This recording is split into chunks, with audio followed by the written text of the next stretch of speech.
I just got finished watching the Caleb Hammer financial audit with the husband and wife from Houston, Texas. They have 2 kids, 2 and 4. He makes $120K per year. She makes like $54 an hour, but she only works sometimes and on the weekends. During the week, she watches the kids. Guys, I really just hope that they are able to turn things around in some way to better their situation. But at the end of the day, it's not going to be a financial audit that fixes their situation. It's not going to be the Dave Ramsey show that she physically went to in Tennessee. It's not going to be her watching George Camel, Dave Ramsey, Graham iced coffee that's going to help her. She has to flip that switch in her head and her mind in order for her to change and have a better situation for herself, to not have $3K more a month going out than what's coming in, and to not be taking out loans without her husband knowing, to rob Peter to pay Paul. Like, it's going to take so much more than that. And the crazy thing is, it's so simple. It's your mind, and it's you not taking the action of filling out a loan application, going in your car, driving to Target and dropping $600 and then regretting it when you get home. These are all things that she can change herself and say, okay, I'm not going to do this. I'm not going to do that.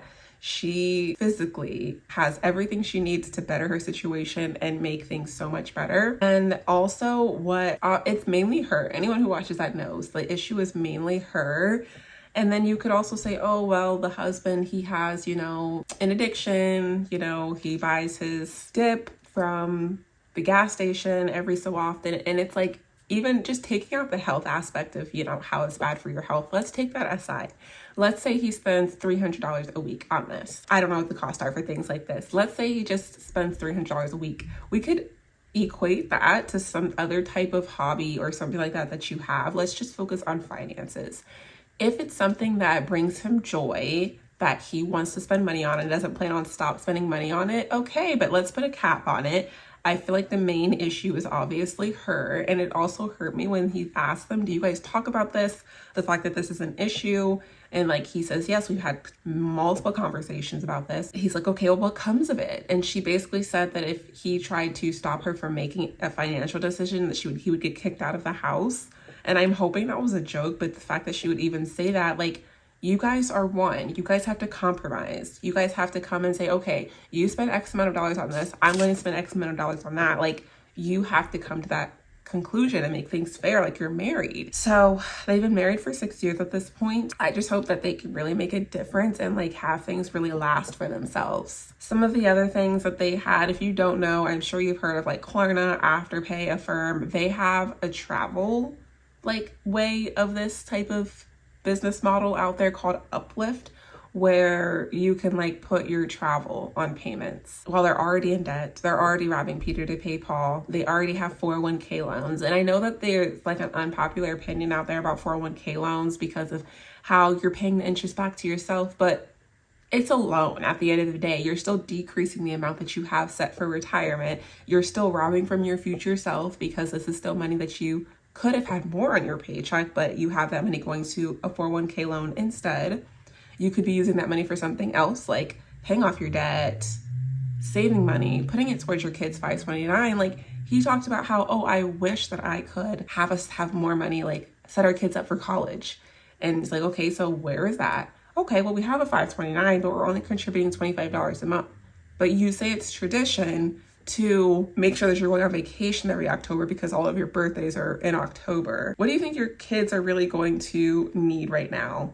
You being present in the home, or you guys going on vacation and they have no college contributions? Which honestly, every little bit counts. At least they're putting something in there. But you have $600 that you're paying on Botox. You have $14,000 that you're spending on plastic surgery. Imagine if you drop $14K in their 529. And it's really just a mindset switch. You have to say, okay, I want to prioritize this or instead of that.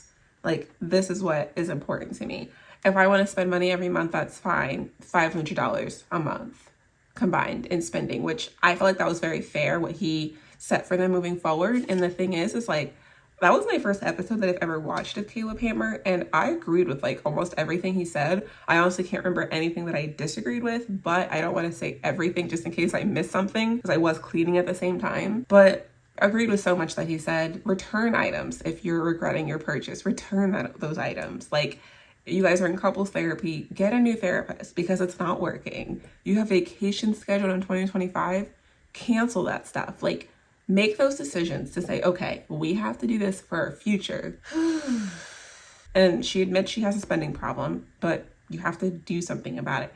And what really I didn't like, what rubbed me the wrong way, was just her laughing like throughout it. It's not funny.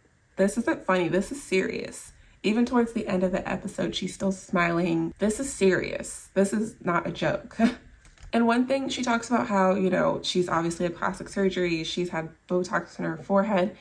And then her husband, who I believe is 36, they talk about like he has premature gray, like he has a lot of gray hair for a 36-year-old.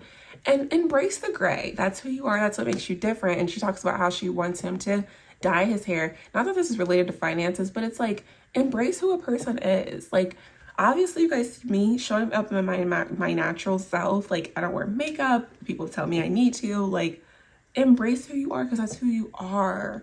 And he's like, I don't want to dye my hair. I don't want to get Botox. Like, you guys don't even have the money for Botox. First of all, why are you trying to get him to get Botox? Conversation for another day. The travel that they have, they said they travel twice a year, but I don't know. Either way, I noticed on the travel transaction, it talked about how there was an upgrade on their travel. Not only are you going into debt to go on vacation, but you're also like, you have to have the best. Okay. They also talked about how there's this house that she wants in West Palm Beach in Florida. They live in Texas. At least $700,000, but they can't even like get to where they need to be. Why do you need a house there? Like he said, go on vacation there, get a hotel when you're traveling there. And what really was crazy, I mean, there was a lot of it that was crazy, but for them to then be like, oh, well, yes, I was also in this wedding and I need somebody to do my hair for this wedding. And I had to go travel to LA and back. Fly from LA. That is like hard for me to even comprehend. Like if you make a lot of money, which I feel like, yes, they have a great amount of income, 120K for a person to have in 1 year with one income. That's a ton of money. That is like a great wealth privilege that they have. But it's not the type of money where it's like, I'm going to hop on a plane and fly from Houston to LA and then LA back to Houston in 1 day just to get my hair done, which costs $700 alone. Just because the person who used to do my hair when I was back home in Oklahoma moved to LA and now I have to go travel there to get. Guys, the thing is like he said, that it's such an easy fix. It's saying, let me change my mindset. I don't need this. I don't need that. My kids don't need to spend this recurring expense on Mother's Day out because I'm here with them. They socialize with each other. They can go to a park, to the movies. They can go to some type of play place that's not a recurring expense. Like there's so many other options out there. It's an easy fix. Like they said, they have the money. Like it's within reach. You have willpower. Do what you need to do. Like you're going to feel so much better after you're like, okay, let me change my spending habits. I don't need this. I don't need that. Like, and the thing is, like I said, I don't know if this show is even going to help them. I don't know. And just as he said, you guys can do what I'm telling you to do or you cannot. It's up to you. If you want to change your situation and be in a better financial situation, you can do it. But otherwise, you won't. And you'll still be at the same place that you are at right now. Like these are everyday people, guys. This isn't just this crazy instance that this person is like that. Keep in mind that this is an everyday person who signed up to go on the show and get help with their finances. But there's a ton of people out there just like them. There's a ton of people. Like it's probably more common for people to live like that than it is for them to not live like that. That's how people live. They're robbing Peter to pay Paul. They're going into debt for things that are luxuries and not necessities. We're not saving up for those things to pay for these things that I want. I'm going into debt to go on vacation time and time again. Like I'm not holding myself responsible. I'm not saying, well, my husband doesn't hold me accountable when I'm a grown up and I put my big girl pants on and I say, I'm going to do this. I'm going to do that. She handles the finances, but they need to have a coming together meeting every week to go over their finances together, or he needs to go start doing the finances. I always say everyone will do what works for them, but this is not working for them, obviously. They need a complete revamp, a complete 180 if they want to change their situation. And if they don't want to change it, then they'll keep living this way. And that's just it.